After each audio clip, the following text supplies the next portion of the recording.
नमस्ते, मेरा नाम डॉक्टर अमोल केड़कर है। मैं एक साइकियाट्रिस्ट हूँ, सेक्सोलॉजिस्ट हूँ, डी एडिक्शन स्पेशलिस्ट हूँ और अकोला में पिछले 7 साल से एज अ साइकियाट्रिस्ट काम कर रहा हूँ। आज जो टॉपिक मैं आपके सामने लेकर आया हूँ वो है अटोनिक सीजर्स। अटोनिक सीजर्स एक प्रकार के सीजर्स है, मतलब एपिलेप्सी है, मिर्गी का दौरा है, जो अक्सर बच्चों में होता है। अटोनिक जैसे ही इसका नाम बताता है, अटोनिक मतलब सडनली वो पेशेंट का टोन चला जाता है। यदि वो बैठा हो तो उसका जो नेक है वो ड्रूप करने लगता है, गिर जाता है। कभी कभी वो पेशेंट गिर भी सकता है, उसके बॉडी के जो मसल्स है उसका टोन चला जाता है। तो ये सिंड्रोम को बोलते हैं अटोनिक सीजर्स। ये यूजुअली बच्चों में हमें दिखाई पड़ता है। ये जो अटोनिक सीजर्स है इसका ड्यूरेशन लगभग 10 से 15 सेकेंड होता है। होता ये है कि बहुत बार अटोनिक सीजर्स को डायग्नोज नहीं कर पाते क्योंकि इसमें पेशेंट को कोई इंजरी नहीं होती। फ्रॉदिंग ऑफ माउथ मतलब मुंह से फेस आना, पूरे हाथ को झटके आना, कुछ सिर को लग जाना, ट्विस्ट होना बॉडी, बेहोश हो जाना, ऐसा कुछ भी नहीं होता।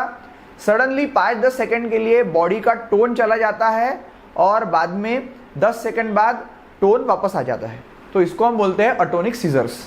यूजुअली इसमें मसल ड्रॉप होता है, हेड ड्रॉप होता है। जैसे मैंने अभी आपको करके बताया, अगर कोई बच्चा बैठा है और सडनली उसके गर्दन को जर्क बैठे और गर्दन ऐसे नीचे गई तो हम सस्पेक्ट कर सकते हैं कि ये अटोनिक सीजर्स है। अटोनिक सीजर्स का एटियोलॉजी क्या है? जैसे सीजर्स का एटियोलॉजी है कि ब्रेन डेवलपमेंट में अगर प्रॉब्लम हुआ, hypoxia, alteration in brain function, कुछ जेनेटिक प्रॉब्लम, तो इस कारणों के वजह से अटोनिक सीजर हो सकता है। बेसिकली अटोनिक सीजर्स में मैंने जैसे पहले बताया कि ब्रेन इंजरी नहीं होती है और वो व्यक्ति को बहुत ज़्यादा सर पे मार नहीं लगती, बेहोश नहीं होता है। तो बहुत इसका हाईली अनडायग्नोस्ड ये कंडीशन होता है। लेकिन समझना जरूरी है कि अगर अटोनिक सीजर्स बार बार आते गए तो पेशेंट को ब्रेन डेवलपमेंट में लैग हो सकता है और पेशेंट को दिक्कत जा सकती है।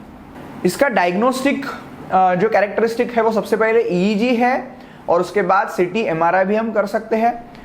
Basically treatment according to symptoms करना पड़ता है। सबसे इंपॉर्टेंट है ड्रग्स, वैल्प्रोएट, लेवेट्रेसाटाम, क्लोबाज़ैम।